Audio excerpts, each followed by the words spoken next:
Thank you, Chair. I rise to associate myself with the remarks made by the Minister for Human Services, Michelle Lensink, and the Minister for Health and Wellbeing, the Honourable Stephen Wade. Indeed, in South Australia, abortion currently, in March 2021, remains a crime punishable by up to life imprisonment. We once led, we now lag, and today it's time to move forward. And today, I hope we will see that step forward that ensures that every person's experience of abortion will mean that they no longer encounter the laws that constrain possibilities for their medical practitioners and the health services to provide them the best possible health care. I hope from the time that this Act comes into force that pregnant people will be treated with the respect and that they have not necessarily been treated with in some parts of this debate. There is, of course, abortion stigma in the community, and there has been abortion stigma in the Parliament. It has been why our archaic laws, over 50 years old, have not been touched by this Parliament and not been reformed as they should. But that is also why the extraordinary work of the South Australian Abortion Action Coalition, which formed some 6 or so years ago, is to be commended. Indeed, they have mounted the case for law reform, which was a compelling case, and they are to be congratulated for ensuring that those who seek abortion in this state will be treated with respect for their decisions and that their medical professionals will not be impaired by 50-plus-year-old laws that are in fact a barrier to that health care. Indeed, it is why in 2018 I moved a bill in this place to decriminalise abortion in this state. And certainly that debate, sparked by that bill, saw the salary review, and I commend the salary for their fine work. The extraordinary efforts that went into that work, I think, ensured that the debate in this place and in the other was able to be based on fact and not on stigma. I commend, of course, Ministers Chapman as well, the Attorney, for her stewardship, but also in the other place, the Shadow Ministers Hildyard, Cook and Close, as well as the Member for Cheltenham, the Joe Sokach.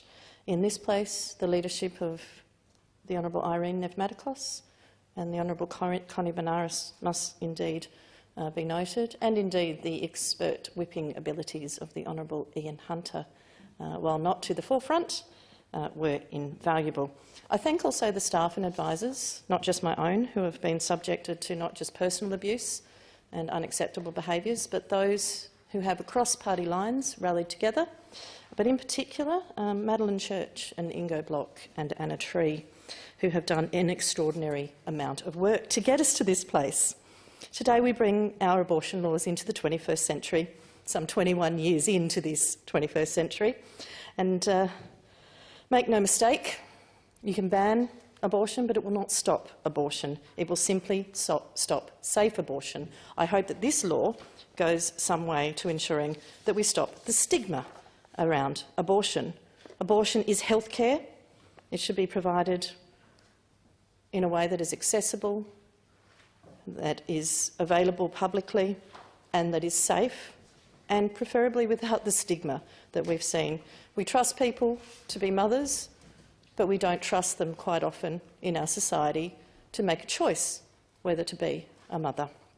I've been struck that we have actually demonised those people in the most difficult and distressing situations, those who do require a termination of their pregnancy in the later stages of that pregnancy. And previously, in debates, I've quoted from an open letter that was written by these very people to Donald Trump, the then President of the United States. And they, in that open letter, responded that they knew what late abortion meant because they were the families who had gotten them. And that quote was, "We are later abortion patients and their partners who are concerned with the politicisation of this issue at the expense of both truth and compassion. While we do not speak for every later abortion patient and do not pretend to represent everyone who seeks this care, we can speak for ourselves and our families. The stories we hear being told about later abortion are not our stories. They do not reflect our choices or experiences. These hypothetical patients don't sound like us or other patients we know. The barbarous, unethical doctors in these scenarios don't sound like the people who gave us compassionate care. Our cases, the ones that would be affected by banning later abortions,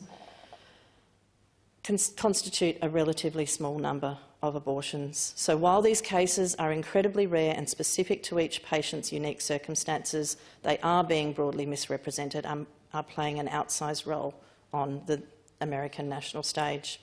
The decision to terminate a pregnancy is never a political one. It is a personal one. And they conclude with the words that have rung in my ears many a time as I've heard mischaracterisations of these people in the most difficult situations that we will ever see a person face. We are not monsters. We are your family, your neighbours, someone you love. We are you, just in different circumstances. None of us here would want to be them, but all of us here, I would hope, will now support them. This decision is a personal one, and the Parliament, of course, is a political institution, but in passing this legislation, we trust these people and we trust their medical professionals, and that is something that I wholeheartedly welcome today.